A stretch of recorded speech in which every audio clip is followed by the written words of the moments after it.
Olá pessoal, bem-vindos a mais um vídeo do nosso canal, hoje falando sobre o sistema de normas protetivas do direito à educação.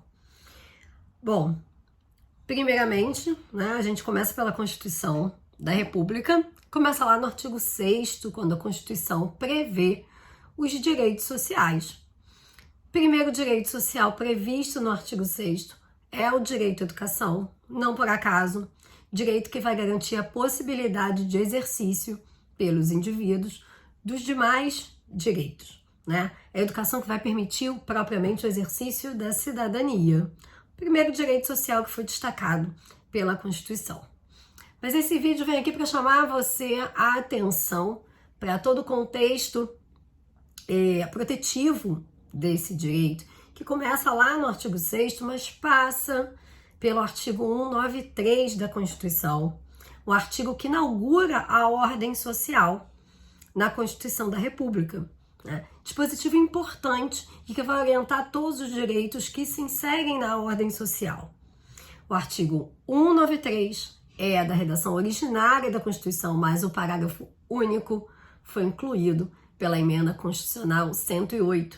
Dispositivo importante para a gente pensar não só a política educacional, mas as demais políticas públicas que se inserem no contexto da ordem social.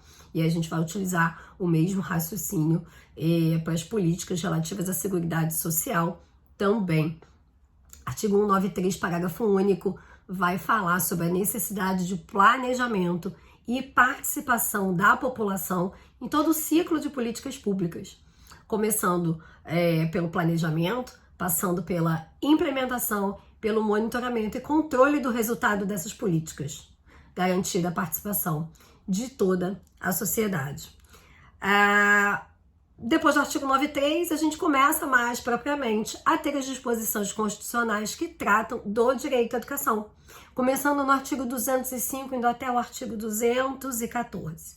Agora, especificamente, a Constituição trata da política pública educacional e ali prevê no artigo 205 que a Constituição é direito de todos e torna clara a universalidade desse direito, indo até o artigo 214 que trata do Sistema Nacional de Educação e do Plano Nacional de Educação.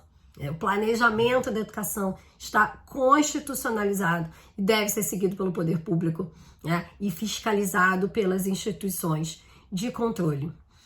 Artigo 206, tratando de princípios, artigo 208, tratando dos deveres do Estado, dispositivos extremamente importantes para que a gente fiscalize, compreenda o comportamento, a implementação e a forma de fiscalizar, quais são os parâmetros constitucionais de implementação dessa política pública tão importante para o nosso país. Saindo da Constituição, a gente passa para as normas gerais do direito à educação. Normas gerais de competência da União, já falamos aqui no outro vídeo, LDB, nossa Lei de Diretrizes e Bases da Educação. Ali estão dispostas todas as normas gerais que poderão ser complementadas em função da competência comum por estados e municípios, que não poderão dispor de forma contrária à LDB. Então, é a lei que rege a educação, é a lei que vai trazer toda a forma de organização da política educacional no território brasileiro, vai tratar da divisão de competências no contexto do regime de colaboração, a gente também já falou sobre isso aqui, tema importantíssimo, vai tratar das etapas e das modalidades de ensino que a gente precisa conhecer e vai tratar da divisão de responsabilidades dentro dessa gestão compartilhada e vai finalizar com o financiamento da educação.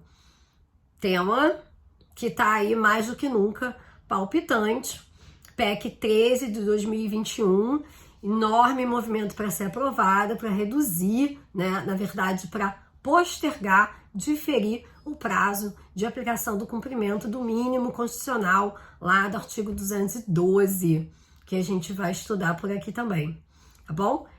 Esse é o sistema protetivo da educação. É por aí que a gente começa a analisar a política e raciocinar as questões que advenham, que nos sejam colocadas, tanto para fins de atuação do Ministério Público no controle dessa política, quanto para fins de pensar questões de concursos públicos. É preciso que a gente entenda essa lógica que passa pela Constituição, por esses dispositivos que eu mencionei, passa pelas normas gerais e passa pelo planejamento setorial, Plano Nacional de Educação e planos estaduais e municipais, que devem ser aderentes, devem ser compatíveis com o Plano Nacional de Educação, que dispõe sobre 20 metas. Previsto lá no artigo 214 da Constituição, traz 20 metas e 254 estratégias de cumprimento obrigatório pelos entes. É possível fazer mais e é possível fazer em prazo menor, mas não é lícito ao ente público se omitir no cumprimento das metas do plano ou cumpri-las em percentuais menores ou em prazos mais dilatados. Como vocês devem imaginar, o Brasil se encontra enormemente em mora com o cumprimento do Plano Nacional de Educação. E diversas metas são plano todo de extrema relevância, dita o caminho da educação brasileira para onde devemos seguir, mas existem metas com um inadimplemento ainda muito grande, precisando da nossa forte atuação, da fiscalização da sociedade, do controle social e da atuação dos ministérios públicos para o controle cada vez mais próximo da política pública, né? Além das demais instituições de controle, como os tribunais de contas. Cada vez mais forte. Precisamos aumentar a nossa atuação, os nossos olhares enquanto sociedade para o financiamento da política educacional, de todas as políticas públicas, mas da política educacional para o cumprimento do Plano Nacional de Educação. É preciso conhecer esse conjunto normativo para que a gente entenda a política pública, possa compreender as questões relacionadas a ela e possa atuar numa fiscalização eficiente. A gente fica por aqui e até o próximo vídeo.